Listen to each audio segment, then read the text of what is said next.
Bonjour, bienvenue à vos 10 minutes juridiques. Par le cabinet d'avocats Landau Associés pour VK, on va parler de la CEDH tout à l'heure. Et oui, ça ne se manipule pas de manière si simple que ça, cette chose-là.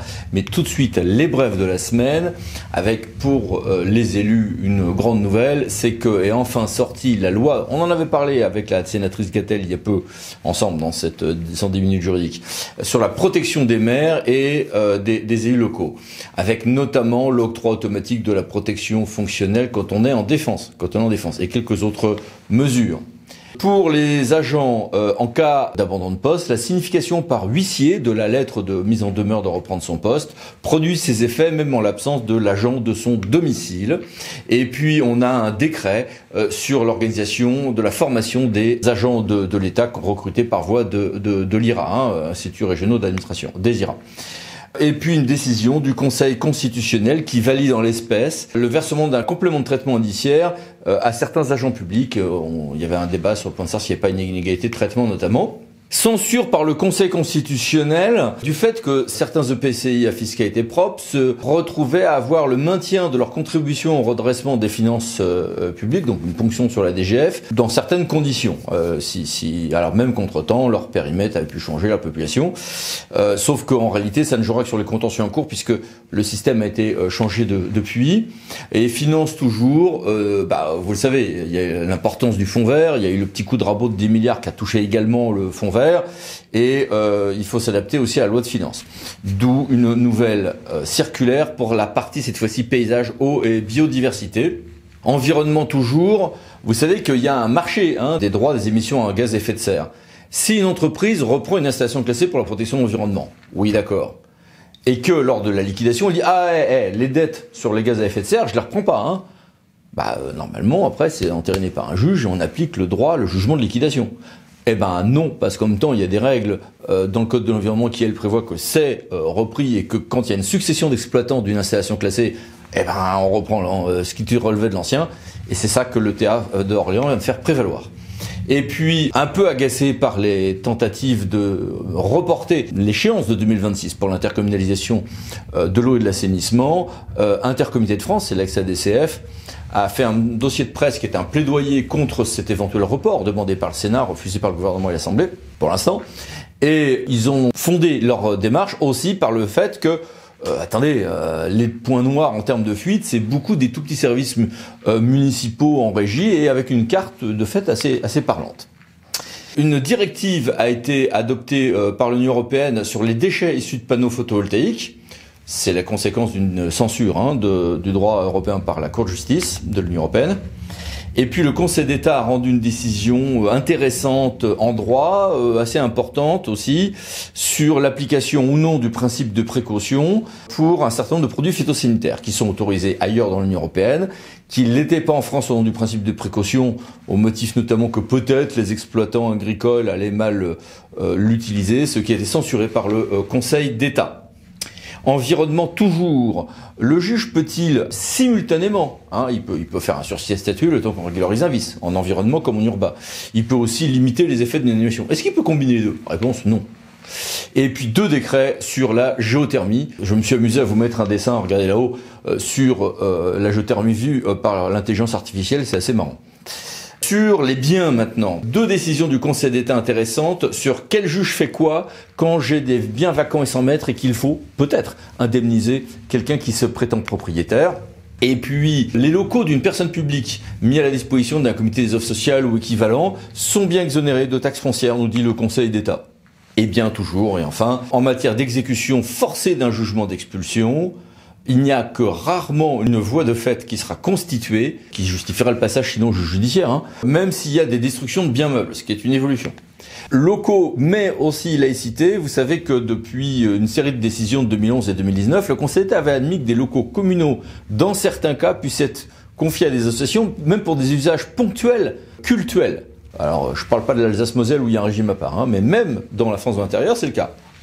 Oui, mais ça peut pas être gratuit puisqu'il faut pas que ce soit un avantage. Ouais, enfin, si c'est un usage ponctuel de faible importance, par exemple pour aider le filtre, alors pourquoi pas, au cas par cas, nous dit le Conseil d'État le 18 mars 2024.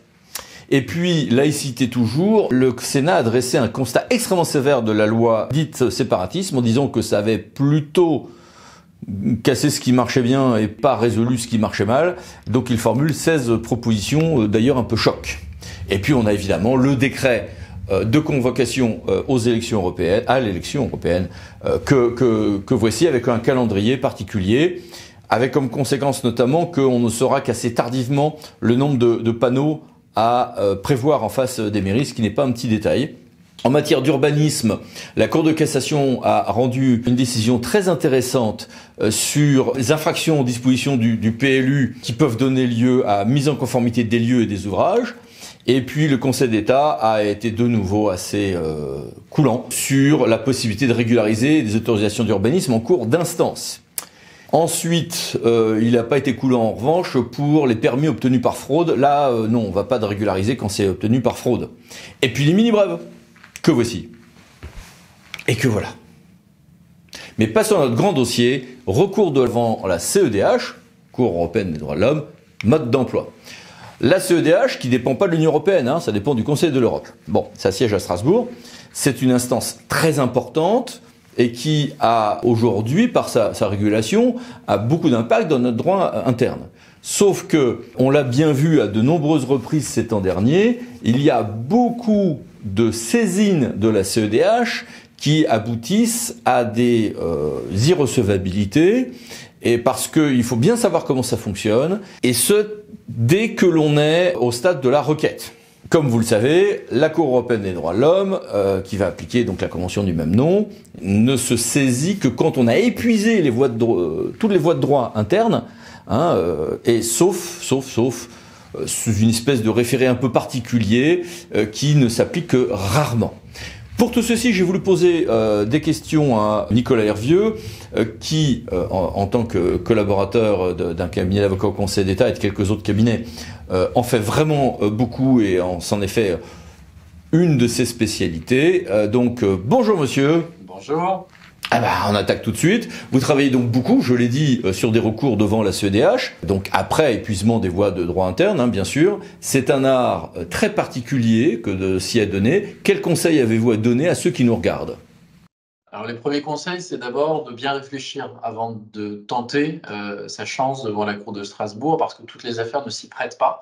C'est pas parce que l'on a perdu en France, par exemple, que forcément il faut se précipiter à Strasbourg.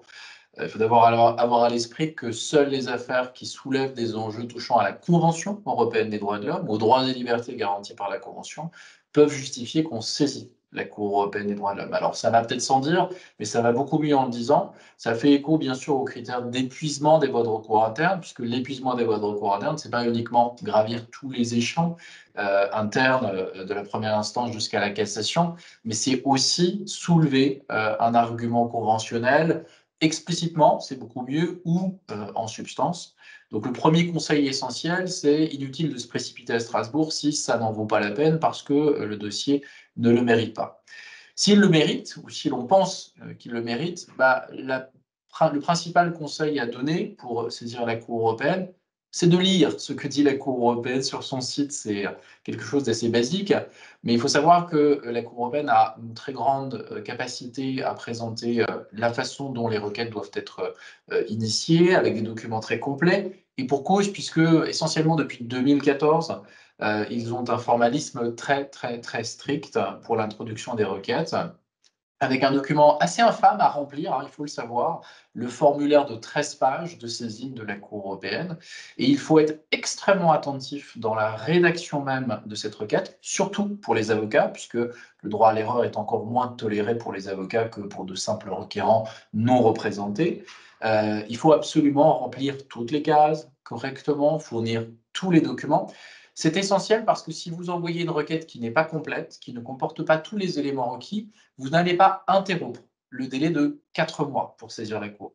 C'est-à-dire qu'on va vous renvoyer un courrier, le greffe de la Cour va vous renvoyer un courrier, vous disant votre requête n'est pas complète, vous pouvez la réintroduire, mais dans le délai de 4 mois. Donc si vous avez déposé votre requête à 3 mois et 3 semaines, eh bien, le temps que la Cour vous fasse un retour vous expliquant que la requête n'est pas complète, votre délai est écoulé, vous ne pouvez plus valablement la ressaisir. Donc il faut vraiment être extrêmement attentif sur le formalisme. C'est un paradoxe, hein, parce que la Cour européenne elle-même exige des juridictions internes qu'elles ne soient pas excessivement formalistes, et elle a condamné la France à plusieurs reprises pour formalisme excessif de la Cour de cassation, du Conseil d'État. Mais elle aussi est extrêmement formaliste et ne donne que peu de droit à l'erreur. Alors ça s'explique tout simplement par la masse considérable de requêtes qui arrivent devant la Cour. Ce sont chaque année plusieurs dizaines de milliers de recours qui saisissent la Cour alors qu'elle n'a pas des moyens disproportionnés. Et donc elle procède à un examen à l'entrée des requêtes qui est très sévère, aussi bien sur le plan purement formel que sur le plan du fond. Donc ça, c'est vraiment le conseil essentiel, bien remplir le formulaire de requête, bien lire toutes les consignes sur le sujet. Il faut aussi essayer, et c'est peut-être le troisième conseil, essayer de calibrer au mieux les moyens, plus exactement les griefs conventionnels que vous soulevez, pour tenter de convaincre la Cour, et plus exactement les premières personnes de la Cour qui vont lire votre requête, essentiellement les membres du greffe sous l'autorité des juges, les juristes du greffe sous l'autorité des juges, essayez de calibrer votre argumentation pour que très clairement on puisse voir quel est le problème, et essayer de les convaincre de ne pas orienter votre requête vers le juge unique qui, lui, pourrait écarter votre requête pour irrecevabilité. Alors, ça peut être une irrecevabilité pour des conditions purement formelles, vous avez dépassé le délai de 4 mois, vous n'avez pas épuisé les voies de recours internes, mais il y a une condition de recevabilité qui est assez redoutable et qui n'en est pas véritablement une, puisque c'est une condition de fond. Une requête peut être écartée comme irrecevable par un juge unique si on considère qu'il n'y a manifestement pas d'apparence de violation de la Convention. C'est donc un rejet d'une requête comme irrecevable pour une insuffisance au fond. Et donc ça, il faut essayer de rédiger votre requête de façon à ce qu'elle puisse convaincre la Cour européenne qu'elle mérite un intérêt, cette requête. Elle mérite un débat contradictoire. Elle mérite une décision de communication. Cette décision de communication, c'est la décision par laquelle la Cour va informer le gouvernement que vous visez, le gouvernement de l'État que vous visez, de l'existence de cette requête pour ouvrir un débat contradictoire. Et c'est une décision très importante. 90 à 95% des requêtes introduites devant la Cour européenne ne donnent pas lieu à une décision de communication, sont rejetées avant tout débat contradictoire.